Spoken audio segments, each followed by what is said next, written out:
নরসিংদীর পলাশে এনসিপির আয়োজনে জনজীবন, ভূমি, পশুপাখি ও পরিবেশ রক্ষার লক্ষ্যে গণসমাবেশ অনুষ্ঠিত।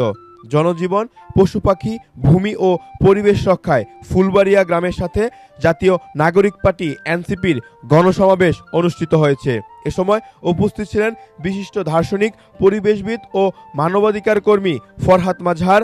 আরও উপস্থিত ছিলেন জাতীয় নাগরিক পার্টির যুগ্ম আহ্বায়ক সারোয়ার তুষার, উত্তরাঞ্চলের সংগঠক অ্যাডভোকেট শিরিন আক্তার শেলী, জেলা সংগঠক আওলাদ হোসেন জনি ও ওমর ফারুক খান সহ দক্ষিণ দেওরা, ফুলবাড়িয়া ও কালাপাইক্যা গ্রামের মানুষজন।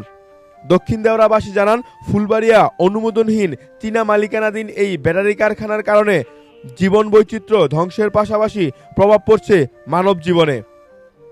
দীর্ঘদিন ধরে এটি সরিয়ে নিতে এলাকাবাসীর দাবি থাকলেও কর্ণপাত করছে না কেউ। পরিবেশ অধিদপ্তর, ফায়ার সার্ভিস সহ কোনো ধরনের অনুমোদন নেই চীনা মালিকানাধীন জিনওয়ান স্টোরেজ লিমিটেড নামক এই অবৈধ প্রতিষ্ঠানটির। বিভিন্ন ব্র্যান্ডের অন্তত 8টি ব্যাটারি তৈরি করে বাজারজাত করে আসা 2009 সাল থেকে, অথচ কারখানাটির নেই কোনো ধরনের অনুমোদন। জাতীয় নাগরিক পার্টি এনসিপির যুগ্ম আহ্বায়ক সারোয়ার তুষার এ বিষয়ে বলেন, গ্রামবাসীকে রাতের অন্ধকারে হয়রানি করা যাবে না। যদি কোনো বাধা থাকে, কারো বিরুদ্ধে অভিযোগ থাকে, আমাদের সাথে কথা বলে তারপর তাদের বিরুদ্ধে ব্যবস্থা নিতে হবে। এটা আমি পুলিশ প্রশাসনের কথা জানি। পুলিশ প্রশাসন এখনো পর্যন্ত সহযোগিতা করছেন, আমরা এই সহযোগিতাটা অব্যাহত থাকবে এটা চাই।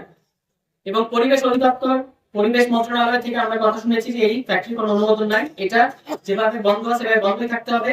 যারা ক্ষতিগ্রস্ত হয়েছে নানা ধরনের, তাদেরকে ক্ষতিপূরণ দিতে হবে। এবং যে শ্রমিকদেরকে আপনারা এখানে রেখেছেন, এই শ্রমিকদেরকে তাদের পাওনা পরিশোধ করে এখান থেকে বিদায় করে দেন। এখানে এই কারখানা অন্য কোনো কারখানা না হলে এই কারখানা চলতে পারবে না। মানে ব্যাটারি ফ্যাক্টরি এখানে চলতে পারবে না, অন্য কারখানা চালালে আপনার চালান, আমরা সাথে আছি। এবং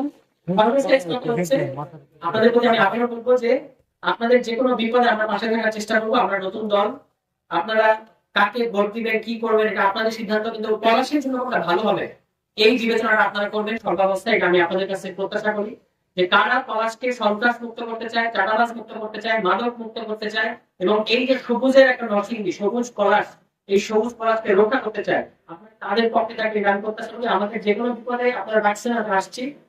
আমি অনেক হুমকি ধামকি সহ্য করে আসছি, এবং আমাকে কোনো হুমকি দিয়ে এখান থেকে বিরত রাখা যাবে না যতদিন পর্যন্ত আপনারা ন্যায় পক্ষে আছেন, এটা আমি কথা দিচ্ছি। তো আপনারা যদি আমাদেরকে সহযোগিতা করেন, আমরা ইনশাআল্লাহ পলাশ থেকে চাঁদাবাজকে উৎখাত করবো। আমি কিন্তু কথাটা বলছি, চাঁদাবাজের মধ্যে কোন বিশেষ রাজনৈতিক দলের এতে উষ্মা প্রকাশ করার কিছু নাই। যদি তারা চাঁদাবাজি করে থাকে, কেবল তারাই তখন রাগ করবে, আদারওয়াইজ তাদের এখানে প্রতিক্রিয়া দেখানোর দরকার নেই।